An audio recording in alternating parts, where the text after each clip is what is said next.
What's crack-a-lackin'? Welcome in to My Mind is a Weapon Fantasy Football Show. Welcome into the episode of My Mind is a Weapon Fantasy Football Podcast. I am your host, Sleaze. What's crack-a-lackin'? Today's episode, we are going to dive into my wide receiver and tight end smash starts. 6 of them all combined, 3 quarterbacks, 3 tight ends. 3 quarterbacks, I believe, are going to give you a floor of 15 points minimum with 20-point upside. And on the tight end side, I'm going to drop it down to like 8 to 10 point floor with 15-point upside. I've been giving myself like a 12-point floor narrative, which I'm going to show you the transparency of my calls from last week because I like to do that to be better for you guys at the start of the video here when we dive into the clips here, or when we dive into the players here, just to show you guys how it's gone. And that same as last week again, so I'm kind of pissed there. I have the same, 9 out of 15 again. But before we dive into it, guys, make sure you tap that thumbs up. Make sure you hit that subscription button. Turn that bell on. Helps me out a ton.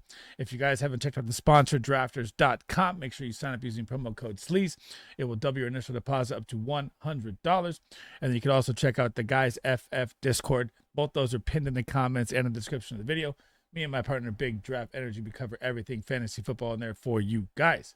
Now, let's dive into my smash start plays of Week 10 for the quarterback and tight end position. So before we dive into number 1 smash start quarterback, which you can see is Caleb Williams. I also had him last week as a smash start on there as well. And like I said, I like to show you guys my receipts from last week to be better for myself and to be better for you guys. So we're going to talk about all the smash starts we hit last week and, the goal right there at the top. So 15-point floor, 20-point upside for the quarterbacks. Trevor Lawrence, Caleb Williams, Sam Darnold, all of them smashed. Kyle Manunja, man, if you guys were in my show, I was like, that is the number 1 player who could not be on your bench this week. Kamani Vidal had one of the best matchups versus the Tennessee Titans who struggled versus the running back, and he absolutely crapped the bed. That was a miss. Chase Brown was a hit. ETN was a hit. ETN also missed 3 one-yard goal line touchdown carries, which was bonkers. Javonte Williams versus Arizona Cardinals was a miss there. Jalen Waddle smashed there early in the week. Rome Odunze with a goose egg, but we're going to get back to that in this video as well. Marvin Harrison Jr., big pop with Jacoby Brissett back. DK Metcalf missed. And Travis Hunter, obviously I posted it earlier than Travis Hunter was ruled out, so that was just, we'll caution that one out. And then, see, I gave myself a little leniency at tight end because I am taking the exits for Kyle Pitts at 9.8 and Zach Ertz at 10.6 because I did have them as a floor of 12. I'm going to lower that floor to like 8 to 10 and then say 15-point upside because tight end's a little harder. So I did miss on Pitts and Ertz, but I smashed on Andrews, called the anytime touchdown for him as well there last week. So now, Caleb Williams and the Chicago Bears coming off that monster game at Cincinnati, 49 points scored in that game, and Rome Odunze had a 0, which is crazy to me. But you're going to get an even better matchup this week. Not better matchup, but almost damn near the same. So we're going to talk about Caleb Williams' stats here first. 257 pass attempts, 158 completions, 1,916 yards, 12 touchdowns, 4 interceptions. That's good to see that little 3 times difference there in the interception-touchdown ratio. 40 rush yards. He had 53 yards last game, which shows you he's using his legs a ton. 183 yards on the season. 2 rushing TDs. Completion percentage coming up to 61.5. They wanted that at 70%. I don't think it's going to get there this season. Deep balls, he's thrown number 7 in the NFL, 33. QBR 55.2. That's come up a lot over the last couple of games. That's good to see. And he has QB 10 on the season with 161.1. Now, you're going to get the New York Giants this week. The over-under is 48.5. They think it's going to be a shootout game, as do I. Now, you still have, and you got to look at this too as well, you still got Anthony Johnson, who's on the pup. There's safety. You still got the other safety, Javon Holland, questionable with a knee. Golston, questionable with the neck. Their other corner Flott had a concussion last week, so their secondary is already more beat up than it was coming into this week. So what you got to look at here, and why, besides the spread, do I like this game a ton, is because you're probably going to get DeAndre Swift back in this game as well too. And you're going to get the New York Giants. And versus the quarterback, they ranked 29th, giving up 20.6 points, 2,222 passing yards allowed. That is 4th worst in the NFL.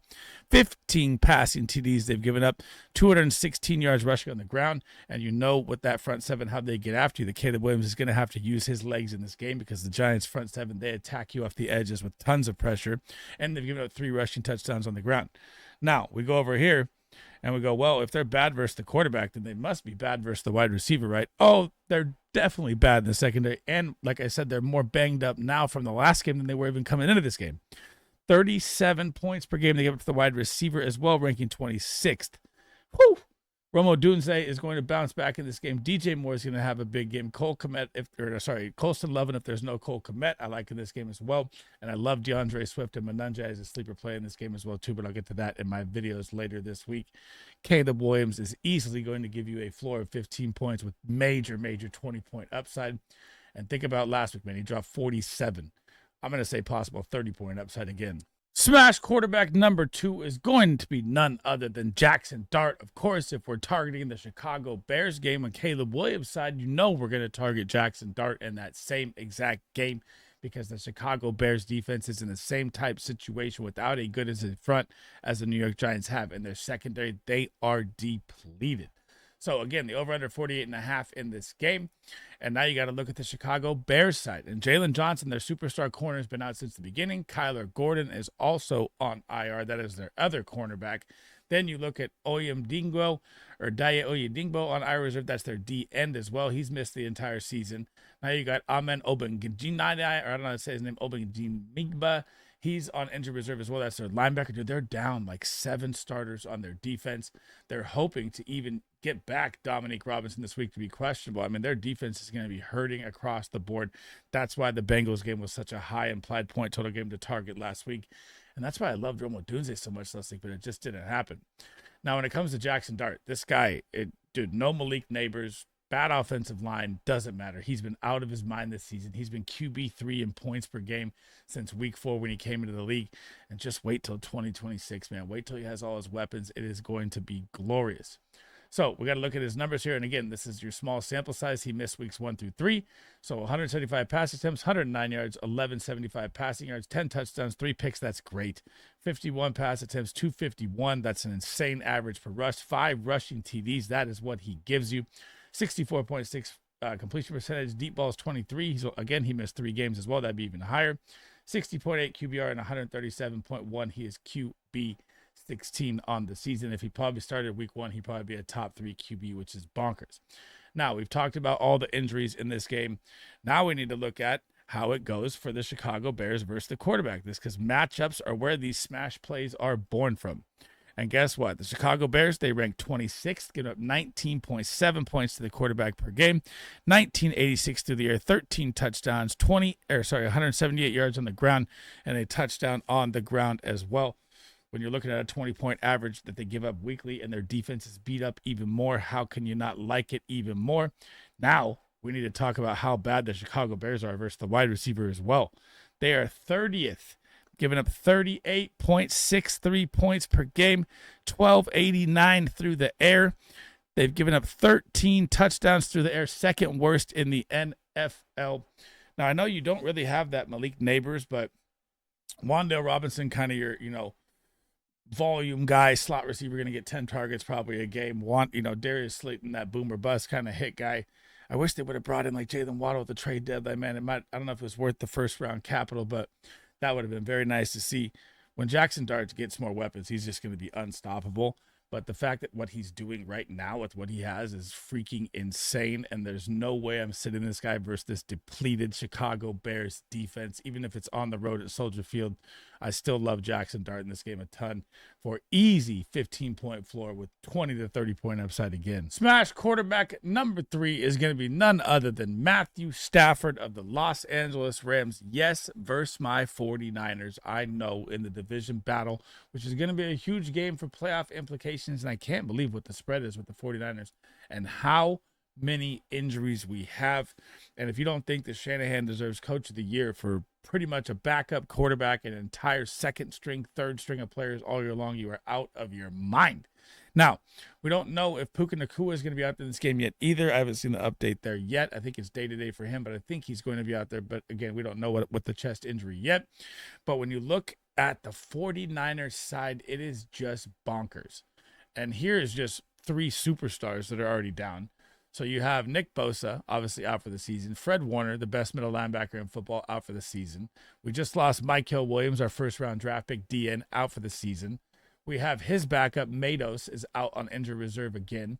We've got We don't know about Brandon Ayuk if he's even coming back this year. We don't even know if Ricky Pearsall is going to be out there. We don't know if Brock Purdy's going to be out there. It is just an absolute nightmare for the San Francisco 49ers, my boys, and the injuries this year.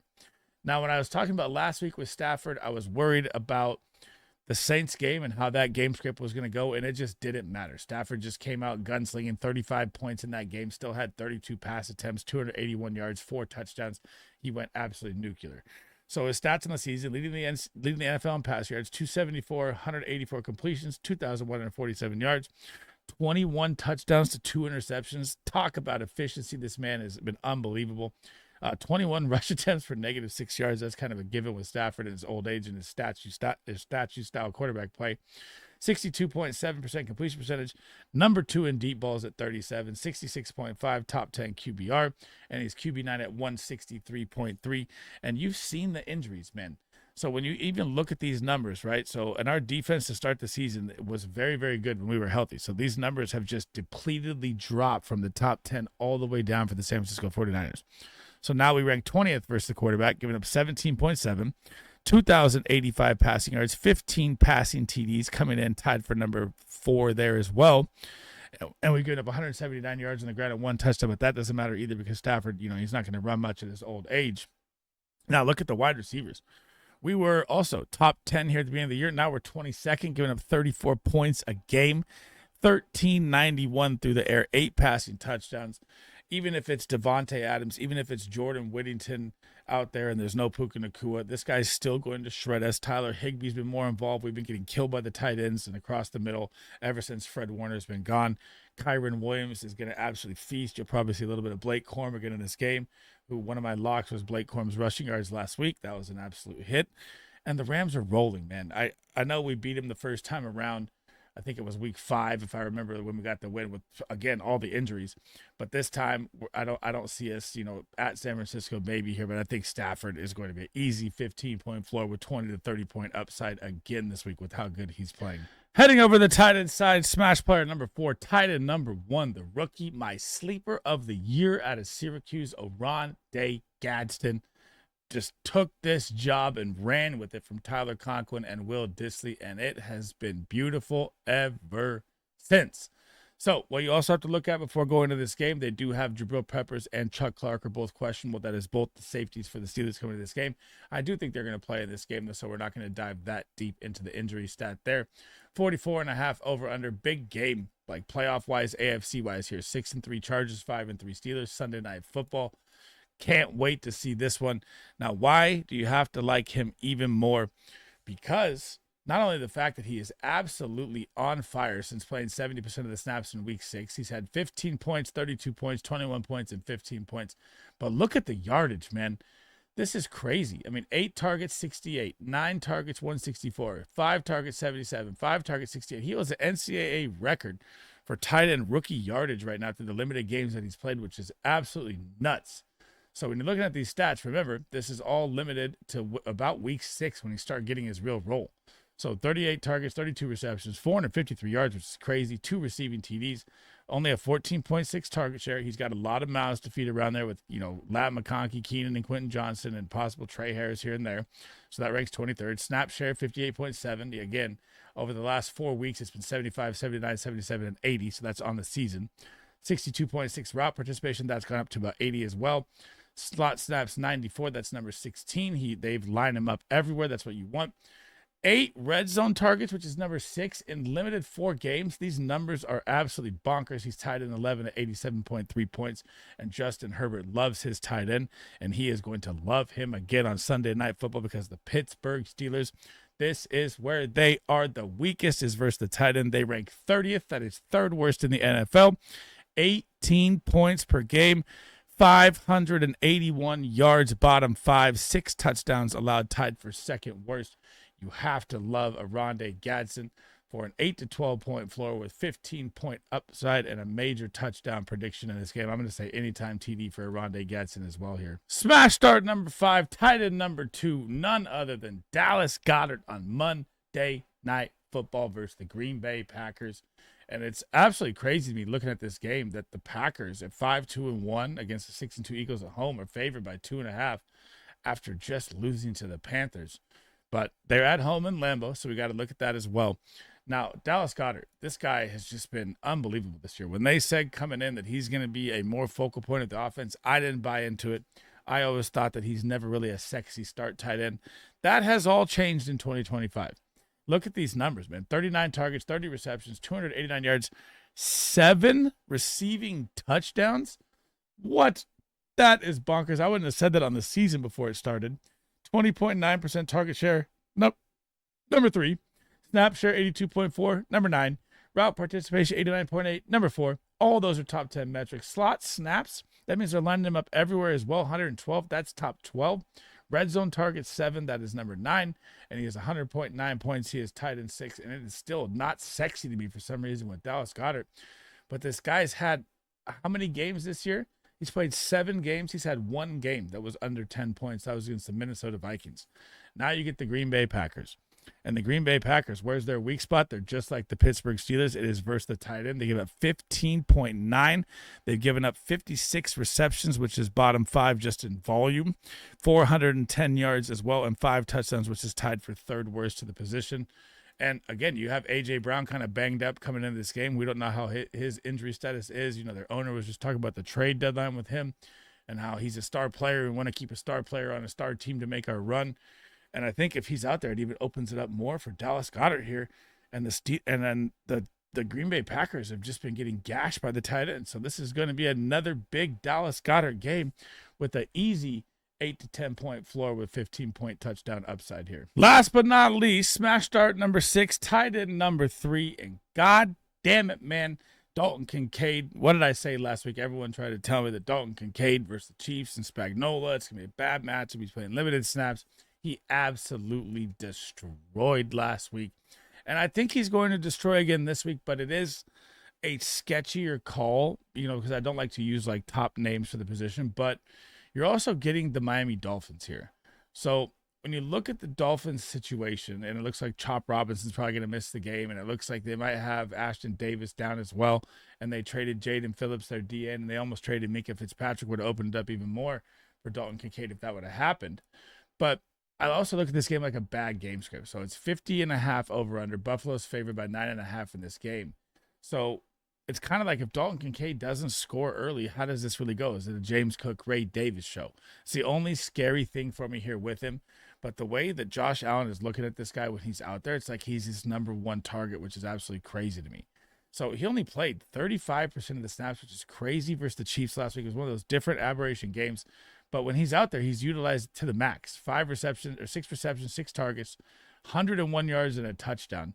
And now you get the Miami Dolphins. They're one of the worst teams in the NFL versus the tight end. They rank 28th, giving up 17 points a game, 57 receptions, bottom 5 in volume, 614 yards, that's second worst in the NFL, and 6 touchdowns, that's also second worst in the NFL. Again, I'm more sketched on Dalton Kincaid as a smash play this week than I was last week because you're putting it to Chiefs, and that's a different type game script. I am worried about the Miami Dolphins here. I know they're at home, but let's say the Bills get out to like a 14-0 lead. How much are they really going to need Dalton Kincaid in this game to just close it down? Because we all know the Dolphins season is over. So this is one of my more sketched smash plays, but I still think he can get you to 8 to 10 points with a 15-point touchdown upside just because Josh Allen's connection with him this year is absolutely bonkers. Thanks for rocking with me, guys. That is the end of the episode. That is my 3 quarterbacks that I think are going to have a floor of 15 points and 20-point upside to smash, and 3 tight ends that I think are going to have an 8 to 10-point floor with 15-point TD upside to smash, guys. I hope you guys enjoyed the content. On your way out, make sure you hit that thumbs up button, hit that subscription, turn that bell on. Thursday is the first start-sit show of the week, and then all weekend live we are live, sorry, not long. If you haven't checked out the Guys FF Discord or drafters.com, the sponsor, make sure you do sign up using promo code SLEAZE. It will double your initial deposit up to $100. Do best ball, pick'ems, DFS, everything like that with us. And we drop all of our tickets into the Discord as well, guys. That's it for me in this episode. My next one will be my running back and then wide receiver smash starts. And then tomorrow we will dive into all of the start sit-ems. Again, I was late because of the trade deadline. So I wanted to make sure, I didn't drop like a smash start here and then a guy was traded away and it was worse. So that's it for me in this episode. I hope you guys enjoyed. I'll catch you in the next one. Sleaze Bomb out.